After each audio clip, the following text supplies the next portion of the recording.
ዝምታ ነው መልሴ። ክፉ አልናገርም የኔን ህይወት እንጂ የሰውን አልኖርም። ቅኔ ነው ዝምታ የዝምታ ቅኔ መፍታት ቢሳናቸው ዝም ያለ ፈሪ ነው ዝም ያለ ፈሪ ነው ማለት ቀለላቸው። ከያዙ ይልቀቁኝ ከብዙ ድንፋታ ብቻውን ያስፈራል ቅኔ ነው ዝምታ። አሰላሙ አለይኩም ወራህመቱላሂ ወበረካቱ። ውድና የተከበራችሁ ቻናል ቤተሰቦች እንዴት ናችሁ? ደህና ናችሁ ወይ? እኔ ያለሁ አልሐምዱሊላህ። ለቻናል አዲስ ከሆናችሁ ላይክ፣ ሼር፣ ሰብ እያደረጋችሁ አበረታቱኝ። ከጎን የሆናችሁ ለምታበረታቱኝ ውድ ሀገሬ ልጆች ከልብ አመሰግናለሁ። በያላችሁ በሰላማችሁ ይብዛልኝ። ሰላምና ፍቅር ለሀገራችን ይሁን። በያላችሁበት አላህ ይጠብቃችሁ። በስደትም በሀገር ውስጥም ያላችሁት ውድ እህት ወንድሞች አላህ ይጠብቃችሁ ከክፉ ነገር። የረፍት እንጀራን አላህ ይወፍቀን። በተለይ በስደት ዓለም ላይ የምንኖር ብዙዎቻችን ከተደሰት ነው የተከፋ ነው ይበልጣል፣ ካረፍ ነው ያላረፍ ነው የደክም ነው ይበልጣልና አላህ ድካማችንን ቆጥሮልና በሰላም በሀገራችን የራሳችንን ኑሮ የምንኖር ያድርገን። ዱዓ ጸሎት አድርጉ በየእምነታችሁ። የማን ዱዓ እንደሚደርስ አይታወቅምና እና እንግዲህ ከቪዲዮ መግቢያ እንደተመለከታችሁት ያው ቀንጨብ አድርጌ ቪዲዮን አሳይቻችኋለሁ። ማሂ ትናንት ሀዋሳ ሂዳ ነበር አይደል? ከሄደችበት እንግዲህ እንደ አጋጣሚ ሳምን አገኘሁ ብላ የተፈጠረውን ነገር አይታችኋል። ጸጉሯን ገልጻ ነበር። እውነት የሰውን አይብ ማውራት አስፈላጊ አይደለም፣ ነገር ግን አላህ መጨረሻችንን ያሳምርልና ይሄ እንግዲህ እኔም ብቻ ሳልሆን ሁሉም ሰው የፈረደው ነው እና አላህ በእውነት ነው የምላችሁና ይሄ ሚዲያ ማለት ልክ የሰው ሊሊ በቃ ቀስ በቀስ እያደረገ ችግር ውስጥ እንደሚከት የተረዳሁት ዋላ ራሴ ነው ያልኩት። ወላሂ ነው የምላችሁና በቃ የሰው ልጅ አንዳንድ ጊዜ ደስታችንን ብቻ ወይም ደግሞ ብርን ገንዘብን ብቻ አይደለም ማየት ያለብን፣ ቆም ብለን ልናስተውል ይገባል። በእርግጥ ሁላችንም ስህተት እየሰራን ነው። አላህ ከፈቀደው መንገድ ውጭ ነን ሁላችንም። አላህ ሂዳያ ይስጠን ሁላችንም። ምክንያቱም መቼ እንደምንሞት አናቅምና በጣም ከባድ ነው። አንዳንድ ጊዜ እንኳን እንደዚህ በሀራም የምናመጣውን ገንዘብና ላባቸውን ጠብ አድርገው ደክመው ሰርተው አፈርግጠው ሽንት ቤት አጥበው ስንት ነገር ማረብ ሀገር ላይ ስንኖር እንደዚህ አይነቱን እንኳን ብራችንን ሰርተን ቤት ሰርተው መኪና ገዝተው ምን ብለው ስንት እህቶች ወንድሞቻችን ናቸው የሰሩበትን ሳይኖሩበት የሰሩትን ሳይበሉ መኪና ገዝተው ሳይነዱት ማለት ነው ወይ ስደት ላይ ይቀራሉ ወይ ደግሞ መንገድ ላይ ህይወታቸው እያለፈ የስንት ሰው ህይወት በእንደዚህ አይነት ነገር ስላለ፣ ስለዚህ አላህ ይጠብቀንና አንዳንድ ጊዜ በጣም የወጣን ነገሮች ከማድረግ ብንቆጠብ ብዬ አስባለሁ። እንግዲህ ሳምንት ኢሳቅ ነው የሚባለው። ኢሳቅ ትናንትና ያው እንዳጋጣሚ ተገናኘን ብለው አብረው አይተናቸው ነበረ። ጸጉሯን ገልጣ ነበር ማሂ። እውነት ለመናገር በጣም ያሳፍራል፣ ማለት በጣም ይከብዳል። ልንመለስ ይገባል። አላህ ሂዳያ ይስጠን ሁላችንንም። እንደነገርኳችሁ ግዴታ ጸጉር ስለገለጥን አይደለም መስራትም ያለብን። ጸጉር ስለገለጥን ውበት እናገኛል ማለት አይደለም። ምንም የምታመጣው ለውጥ የላትም፣ ስድብ እንጂ ጸጉሯን ስለገለጠ አንደኛ ከአላህ መንገድ ወጣ፣ ሁለተኛ ደግሞ እንግዲህ አንድ ጥሩ ኮመንት ሀታለው የሌላ እምነት ተከታዮች ራሱ እኔ ኮመንት አይቻለሁኝ። ሙስሊም ማለት ይሄ ነው እንደ እስልምና ማለት ይሄ ነው እንደ እስልምና ማለት ጸጉር መግለጥ ነው እንደ እንግዲህ አስቡ።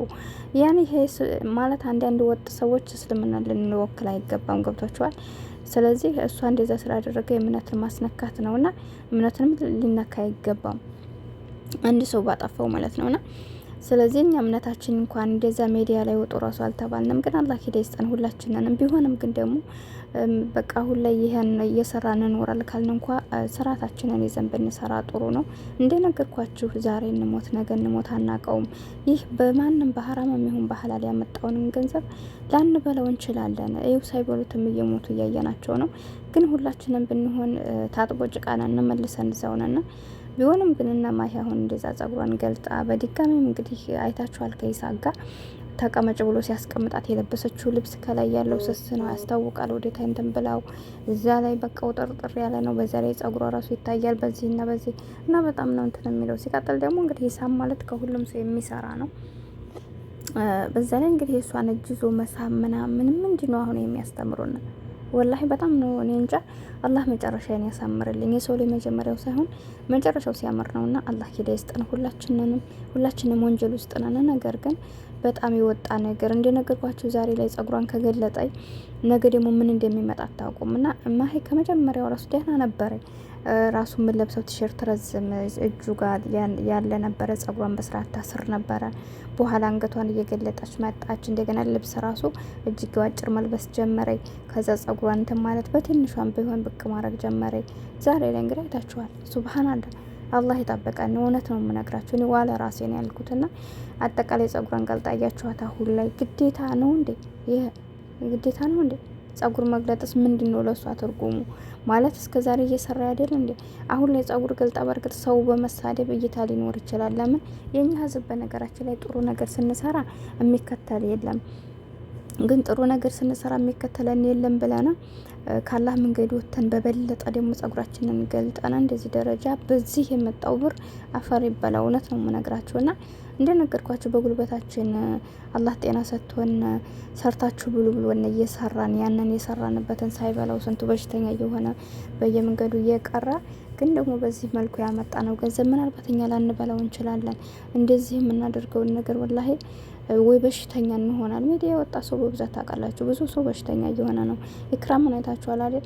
እንደዛ አንዴ የሰው ባል ቀማኝ ተብላ በዛ ስንት ስትባል ሰው ሲያነሳት በቃ በሙዚቃ 24 ሰዓት እንደዛ ስትል ስትለየው ኢክራምን ያየ ሰው ወላሂ ከሷ መማር ትችላላችሁና በጣም ያሳዝናል። ያቺ ልጅ አትመስልም፣ ሁለተኛ ተሰርታለችና አላህ ይጠብቀን ሁላችንንም የጀማ እና አላህ ይጠብቀና። ብዙ ሰዎችን እያየሁ ነው። መጀመሪያቸው ትንሽ ደህና ነበሩ፣ እየባሰ ነው የሚመጣውና አዋላችንን ብናሳምር የተመረጠ ነው። ስራን አትስሩ አይደለም ግን ቢያንስ ከእንደዚህ አይነት ነገሮች ብንጠበቅ። ምክንያቱም እንኖራል ብለን አይደለም ቤትም ገንዘብ የምናመጣው። እኛም ለፍተን አረብ ሀገር ላይ እንግዲህ የሰው ፊት እየገረፈን ሽንት ቤት አጥበን ብዙ ነገር፣ ግን ደግሞ አልሐምዱሊላህ አላህ በጉልበታችን ዳባችንን ጠበረቀን ነው ገንዘብ የምናመጣው። ገንዘብ ሰርታችሁ አታገኙ አይደለም፣ ግን ቢሆንም በጣም የወጣ ነገር እና ውዶች እንግዲህ ስህተት ካለብኝ አረሙኝ። እኔ ያልኳችሁ ይሄን ነገር ነው። ስለዚህ አላህ ይጠብቀን ሁላችንንም። በጣም ነው እንትን የሚለውና ፍቅርና ኢሳቅ እየሰሩ ነበርና አሌክስ ልጇ የሆነሽ ምናምን እያለ ነበር። ኢሳቅና ፍቅር የእውነት እንኳን ቢሆን የጀመሩት እውነት ለመናገር እውነቱን ነበር አሌክስ ማለት ነው። ልጁ እንደማይረባ አውቆት ነው። ግን ያው ፍቅር ለስራ ነው እንጂ ከሱ ጋር ምንም አይነት ነገር አትፈልግም። ግን ቢሆንም ኢሳቅ ከብዙ ሰዎች ጋር ነው የሚሰራው። ከማንም ሰው ጋር ቆሞ እንትን ሊል አይችልም። እኔ ግን ከማሂ አሁን እውነት ለመናገር በጣም ነው ያስጠሉኝ ማለት ነው ሁለታቸውም። እና በዛ ላይ እንደነገርኳችሁ እንደዛ ሰው እየሳመ እሷ ከሀሰን ጋር አልነበረች እንዴ? የት ገብታ ነው? እና ከሀሰን ጋር ነበር እሱ ይሄዳል ብዬ ምናምን እንዴት ነው ማለት ነው አይገባኝም። በድንገት እንዴት ሊሆን ይችላል ይሄ ነገር? ምን ትላላችሁ እናንተ ራሱ? በዚህ ልክ የሰው ልጅ በድንገት ተገናኝቶ እስከዛ ደረጃ ድረስ በካሜራ እንደዚህ ከሆነ ከካሜራ ጀርባ ምን ሊሆን ነው? ወይስ እንደው በቃ እይታ ብቻ ነው የሚፈልጉት ሰዎቹ? ሱብሃንአላህ አላህ ይጠብቀን ሁላችንንም። እና በእውነት አሁን ላይ የምናየው ላይ ሚዲያ ለልጆቻችንም ለራሳችንም አስጠሊታ ሁኔ ላይ ነው ያለ ነው።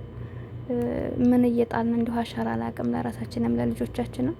እና አላህ ይጠብቀን ሁላችንንም። ለማንኛውም ሁላችንንም ከእንደዚህ አይነት ነገር እንትን ይበለን። ግን ምንም ቢሆን በቃ በሌላው ነገር ይሄ መሰልጠን አይደለም። ልብሱን ራቁቱን ስለህደ መሰልጠን አይደለም።